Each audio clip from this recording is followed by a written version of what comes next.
self education ဆိုတာပါလဲဘာလို့ဘဝမှာဒီ self education ဆိုတာလူတိုင်းတည်းအရေးကြီးနေအကယ်၍ဘဝရဲ့အောင်မြင်မှုတွေနဲ့ပတ်သက်တဲ့ဆက်အပ်တဲ့လိုအပ်ချက်တွေအားလုံးဟာ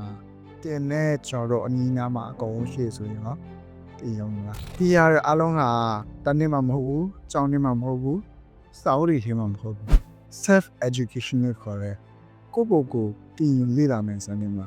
အကောင်တော့ရှိရတူပါတယ် self education လို့ပြောတဲ့အခါမှာကျွန်တော်ခေါ်ကိုလေ့လာတင်ရမယ်ဆိုတော့လူတိုင်းတော့ဒီဒါမဲ့တကယ်တမ်းကြောက်လို့ပြောရမှာကျွန်တော်ဒီကဘာပေါ်မှာအောင်မြင်ဆုံးနဲ့အချက်အဆုံးတွေဖြစ်တဲ့ Elon Musk တို့ Mark Zuckerberg တို့သူတို့တွေအဆက်ရှိတဲ့ billionaire တွေကလည်းကျောင်းပညာတန်းပညာနဲ့အောင်မြင်မှာကြောင်းကိုပါ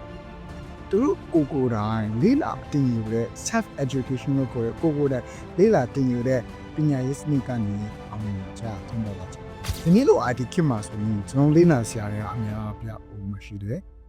Google တို့ online course တွေ Coursera တို့ YouTube တို့အစရှိတဲ့နေရာမှာအများကြီးလေ့လာတင်လို့ရတယ်ဆိုတော့ကျွန်တော်တို့ကျောင်းပညာတစ်ခုတည်းပဲမဟုတ်ဘဲနဲ့ကျွန်တော်ဆက်ပြီးမှကိုယ့်ရဲ့အနာဂတ်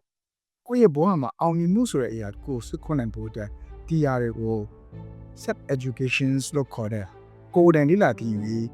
စနစ်ကနေကျွန်တော်ပုံမှန်အထောက်အပံ့ပြုပါကိုယ်တိုင်တင်ယူလေ့လာမယ်ဟုတ်လားဖုန်းတစ်လုံးနဲ့ laptop တစ်လုံးနဲ့ computer တစ်လုံးနဲ့ IME ရှိမယ်ဟုတ်လားမီလေးရှိမယ်ဆိုကိုယ်တိုင်စလို့မှလေ့လာလို့ရပြီဒါပေမဲ့တည်ထားရမှာတစ်ခုက self education လို့ပြောတဲ့အခါမှာကျွန်တော်ကို control လုပ်ပေးမယ်တင်ရှိပါဘေးအချိန်မှာဘယ်နိုင်လုံးမယ်ဘေးအချိန်တင်းမှာပြီးအောင်လေ့လာရမယ်ဆိုတဲ့အဲ့လိုရှိဘူးချိန်ကနဲ့ထားရင်ရှိဘူးပြီးတော့ကိုယ်ဒီဟာကိုတင်ရတဲ့မြောက်အနောက်ကနေတွန်းအားပေးမယ်တင်ရှိအဲ့ဒါကြောင့်ကျွန်တော်ဒီຢာတွေကိုဘယ်လိုလုပ်မလဲကောင်းဘေးຢာတွေကဒီຢာတွေလုံးနေအောင်ပြုလုပ်ပြရအောင်ဒီကတော့ချန်တော့ခုရှိလားဒါမှစကားအင်္ဂလိပ်လိုဆိုရင် discipline လို့ပြောတယ်ကိုထင်ကြရမယ်ဟုတ်လားကွာတနာရီတင်းမှာပြီးအောင်လေ့လာမယ်လို့ဆုံးဖြတ်ထားတယ်တနာရီတင်းမှာပြီးအောင်လေ့လာဖို့အရေးကြီးတယ်ပြောကျွန်တော်ဒုတိယတစ်ခုပါနေတယ် curious စူးစမ်းလို့ရှိနေကိုတိုင်းကိုနိုင်က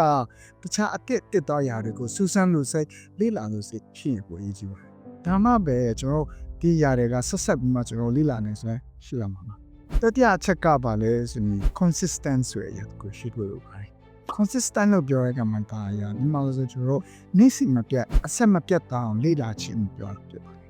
ဆိုတော့ဒီလို consistent ရှိနေကျွန်တော် discipline ရှိနေ curious ဖြစ်ပြီးမှကျွန်တော်ဒီຢာတွေကလေ့လာလိုက်လို့နေဆိုရင် self education နဲ့တင်ဝါရဲ့အောင်မြင်မှု